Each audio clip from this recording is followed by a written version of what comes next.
प्यारे बच्चों, good morning. आज हम कक्षा 9 के गणित का अध्याय दूसरा, जिसका नाम है बहुपद, पढ़ेंगे।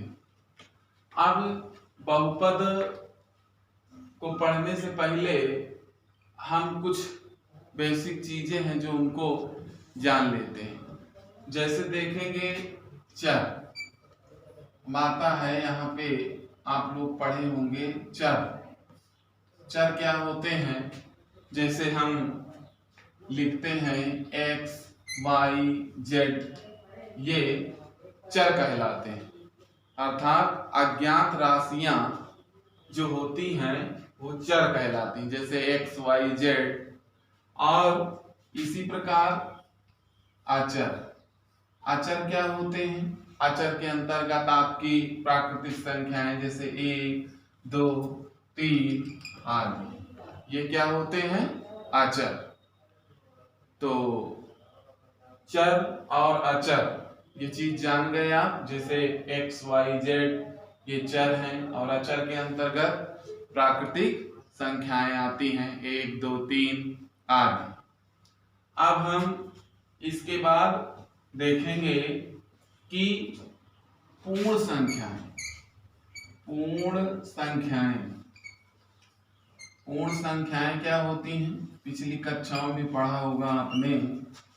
पूर्ण संख्या अर्थात प्राकृतिक संख्याओं में जब हम शून्य को मिला करके लिखते हैं उनको हम पूर्ण संख्याएं कहलाते हैं। जैसे 0, 1, 2, 3 इस प्रकार। तो पूर्ण संख्याओं और प्राकृतिक संख्याओं में अंतर क्या है? प्राकृतिक संख्याओं में हम 1 से लिखना प्रारंभ करते हैं और पूर्ण संख्याओं में हम 0 को भी शामिल करके लिखते हैं, तो वो पूर्ण संख्याएं कहलाती हैं। अब इसके बाद हम बात करेंगे यहाँ पे बहुपद की। देखेंगे आगे।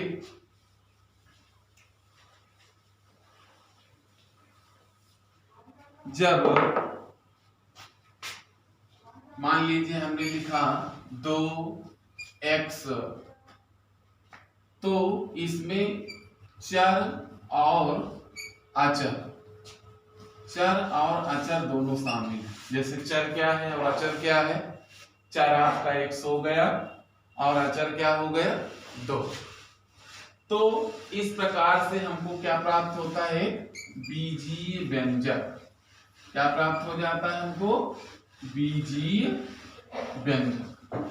तो यहाँ पे अगर हम बहुपद के परिभाषा की बात करेंगे, बहुपद के परिभाषा की बात करेंगे तो हम क्या लिख सकते हैं?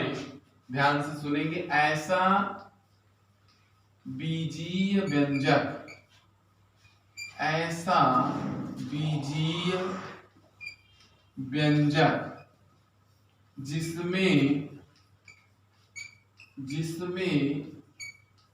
चर की प्रत्येक घात,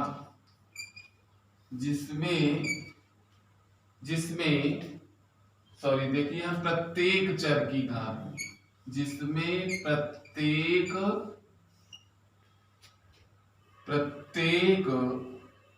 चर की घात एक पूर्ण संख्या हो, बीजीय व्यंजक कहलाता है। बीजीय व्यंजक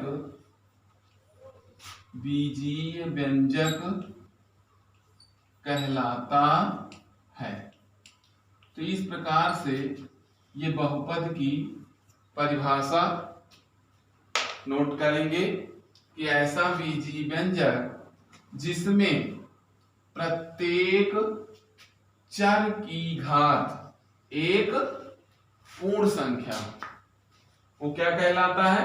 बीजीय व्यंजक कहलाता है। जैसे हम इसे उदाहरण से समझेंगे। जैसे यहाँ पे लिखा है 2x स्क्वायर प्लस 3x। अब हम इसमें देखेंगे कि चर है और अचर भी है। तो यहाँ पे हम देखेंगे, जैसा कि अभी हमने परिभाषा पढ़ी, चर की घात। चर की घात, यहाँ पे चर क्या है, x है, और यहाँ पे चर क्या है, x है। तो अगर हम इसकी घात देखें 2, इसकी घात देखें 2। अब 2 हम जानते हैं कि क्या है, एक पूर्ण संख्या। फिर इसके बाद ये चर हम देखते हैं, ये चर क्या है, x। अगर हम इसकी घात देखें तो कोई घात नहीं होती, तो कितनी घात मानी जाती है, 1। तो अर्थात 1 भी पूर्ण संख्या है। तो इस प्रकार से हम कह सकते हैं कि ये बीजीय व्यंजक क्या है, एक बहुपद है। अगला उदाहरण हम लेते हैं। मान लीजिए यहाँ पे √x लेते हैं प्लस 3x लेते हैं। तो अगर हम इसमें देखें तो यहाँ पे चर हमारा एक ये x है और ये चर x है। तो इसकी घात तो हम देखें तो पूर्ण संख्या तो है 1, लेकिन अगर इसका हम रूट हटाएं तो ये रूट की घात क्या, ये 1/2 होती है, और प्लस ये 3x। हमने इसमें बात की है कि चर की प्रत्येक घात पूर्ण संख्या होनी चाहिए, लेकिन यहाँ पे चर हम देख रहे हैं x है और इसकी घात क्या है, 1/2। क्या 1/2 पूर्ण संख्या है, नहीं। तो इसका मतलब ये बीजीय व्यंजक क्या, बहुपद है, बहुपद ये नहीं। इसी प्रकार से अगला उदाहरण हम देख लें। जैसे हम यहाँ पे लिखते हैं x की घात 3 प्लस 2x स्क्वायर, और यहाँ पे मान लीजिए लिख देते हैं हम x की घात 0। तो यहाँ पे देख रहे हैं, यहाँ पे ये चर है, इसकी घात 3, एक जो है पूर्ण संख्या, ये चर है इसकी घात 1 पूर्ण संख्या, और ये चर है इसकी घात ये 0 भी एक पूर्ण संख्या, अर्थात ये भी क्या है, एक बहुपद है। तो अब जान गए होंगे आप, अगर हमें बहुपद ज्ञात करना है तो बहुपद के लिए हमको चर की घात देखना। अगर घात पूर्ण संख्या में प्रत्येक चर देखना, कोई एक चर नहीं देखना, प्रत्येक चरों की घातें क्या होनी चाहिए, पूर्ण संख्या में होनी चाहिए, तभी वो बहुपद के अंतर्गत आएगा।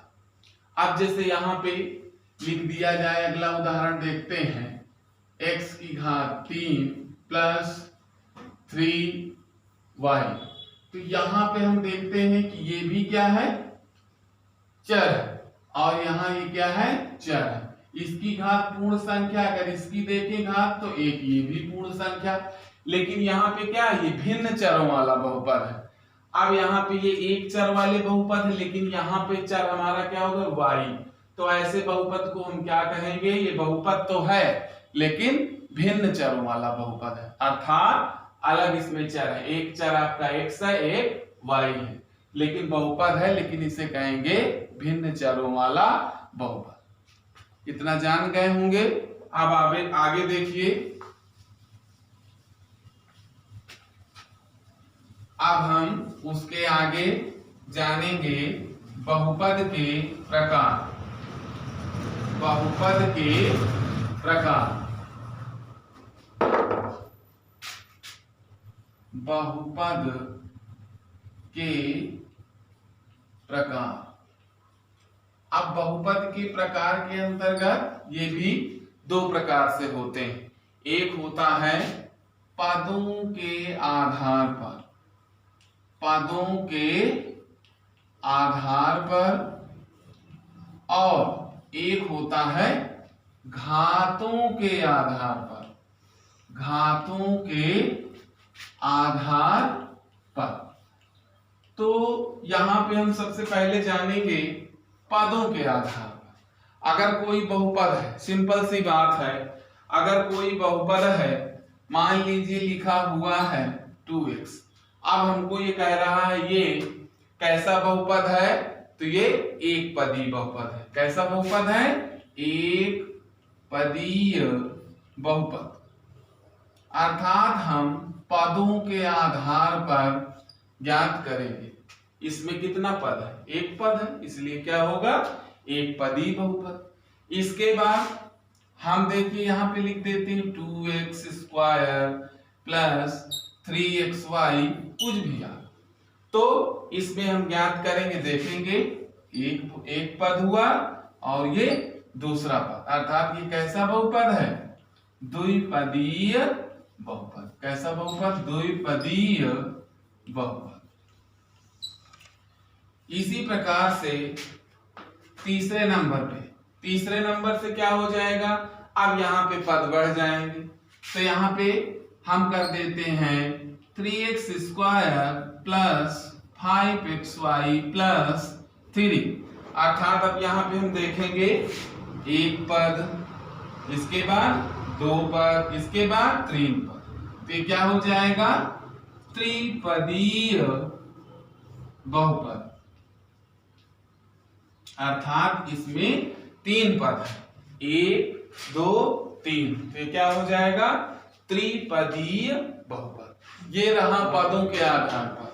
पदों के आधार पर हम पदों की संख्या से पता कर लेंगे कि ये एक पदी बहुपद है या द्विपदी बहुपद है या क्या है? त्रिपदी बहुपद है। ठीक है। अब यहाँ पे देखेंगे घातों के आधार पर। घातों के आधार पर पहले जान लेंगे, किसी भी बहुपद में अधिकतम घात, जो भी चर की अधिकतम घात होगी वो क्या कहलाएगा? उसकी घात कहलाएगी, जो भी चर की अधिकतम घात होगी। तो यहाँ पे जैसे हम लिख देते हैं, यहाँ पे लिखते हैं, कोई भी उदाहरण ले लेते हैं, 2x² प्लस 3x। तो यहाँ पे हम देखेंगे, यहाँ पे ये देखेंगे कि इसकी घात कितनी है। बहुपद की अधिकतम घात ही उसकी घातांक कहलाती है या घात कहलाती है। तो यहाँ पे घात क्या है? यहाँ पे हम देखेंगे इसकी घात 1 है, और जबकि यहाँ पे अधिकतम घात क्या है इसकी? तो इसको क्या कहेंगे? द्विघाती बहुपद। क्या कहेंगे इसको? द्विघाती बहुपद। द्विघाती बहुपद। इसी प्रकार से यहाँ पे हम देखेंगे 3x³ प्लस 3x प्लस 2। अगर हम इस बहुपद में देखें तो यहाँ पे हम देखेंगे चर की घात अधिकतम घात क्या है? तो यहाँ पे देखें तो हमारा 1 है, और यहाँ पे देखें तो इसकी घात क्या है? 3 है। तो जब 3 है तो इसको कैसा बहुपद कहेंगे? त्रिघाती बहुपद। इसको क्या कहेंगे? त्रिघाती बहुपद। त्रिघाती बहुपद। अब इसको आगे देखिए, यहाँ पे मान लीजिए लिखा हुआ है ये बहुपद, ये इस प्रकार से। तो अगर हम इस बहुपद की देखें, घात क्या है? 1 है, अर्थात इसकी घात क्या है? 1 है। तो हम ऐसे बहुपद को क्या कहेंगे? रैखिक बहुपद। ऐसे बहुपद को क्या कहेंगे? रैखिक बहुपद। अर्थात जिस बहुपद की घात क्या हो? 1 हो, तो उसको हम क्या कहेंगे? रैखिक बहुपद। जिसकी घात क्या हो? 2 हो, तो उसको द्विघाती बहुपद। और जिसकी घात 3 हो उसको क्या कहेंगे? त्रिघाती बहुपद। अब ये सब कुछ जानने के बाद प्रश्नावली 2.1 आप हल कर सकते हैं। देखेंगे प्रश्नावली 2.1।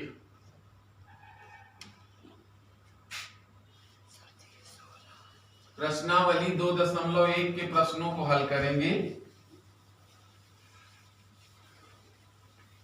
सर जी ये सो रहा है।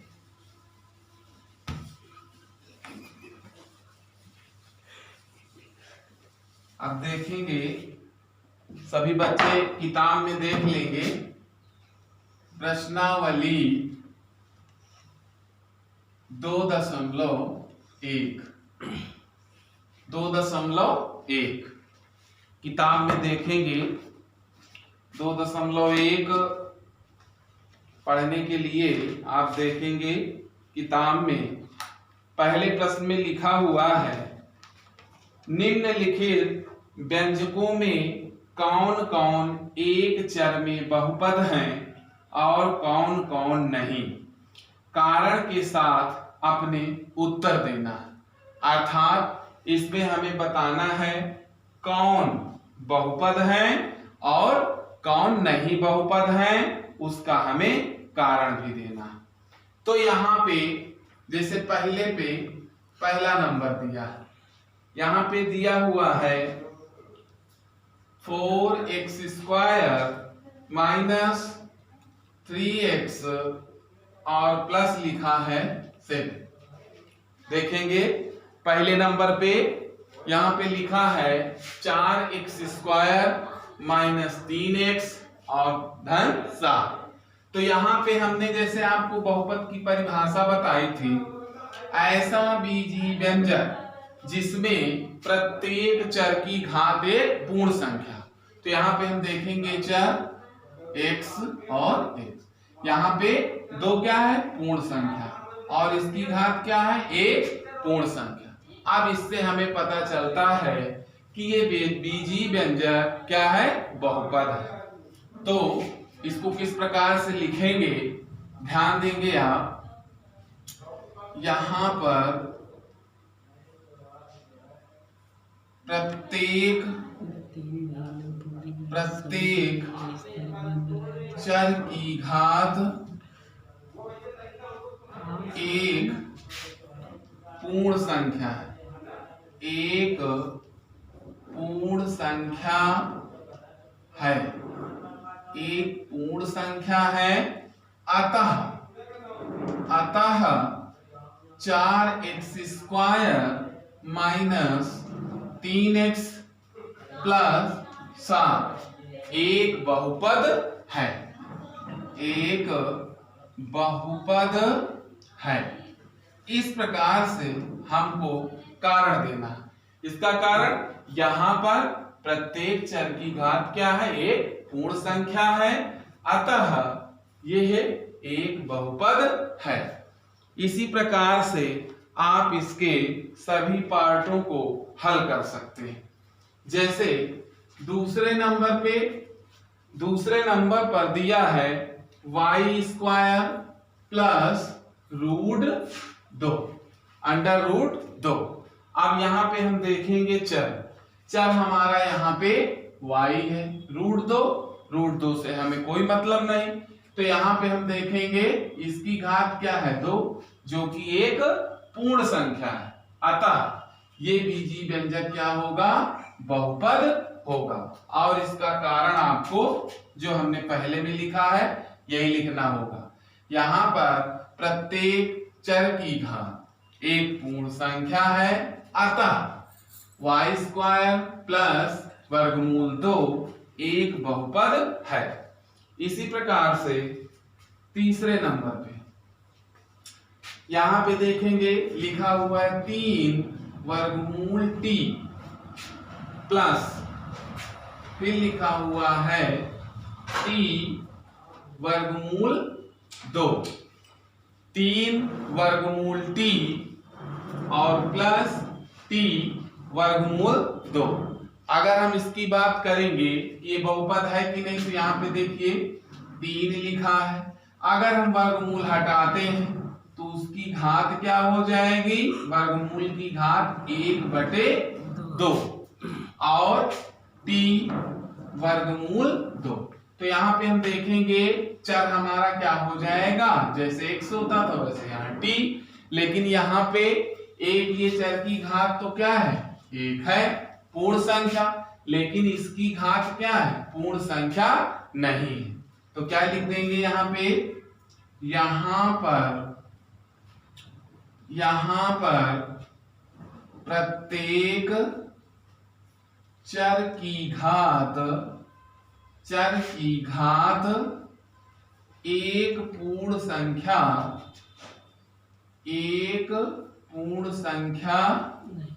नहीं है अतः 3 वर्गमूल t प्लस t वर्गमूल 2 एक बहुपद नहीं है,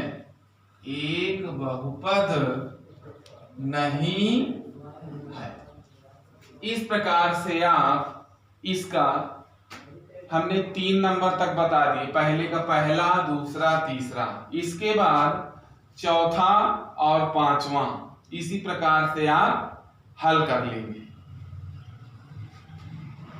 होमवर्क में आपको इसका चौथा और पांचवा पार्ट हल करेंगे। जैसे कि यहाँ पे चौथा है y प्लस 2/y और पांचवा है x की पावर 10 प्लस y की पावर 3 प्लस y की पावर x की पावर 10 प्लस y की पावर 3 प्लस z की पावर है 50। इनको ज्ञात करेंगे। अगर ये भी नहीं समझ में आए तो यहाँ पे देखिए, शायद वीडियो में नहीं आ रहा है तो हम इसको नीचे लिखे दे रहे हैं, चौथा और पांचवा। चौथे नंबर में आपको हल करना है y प्लस 2/y और पांचवे नंबर में x की पावर 10 प्लस y की पावर 3 प्लस इसके बाद t की पावर 50। अगर ये नहीं आते हैं तो कमेंट्स करेंगे आप। इसके बाद अगले क्वेश्चन हम नेक्स्ट वीडियो में पढ़ेंगे। इसे आपको होमवर्क में करना है। धन्यवाद।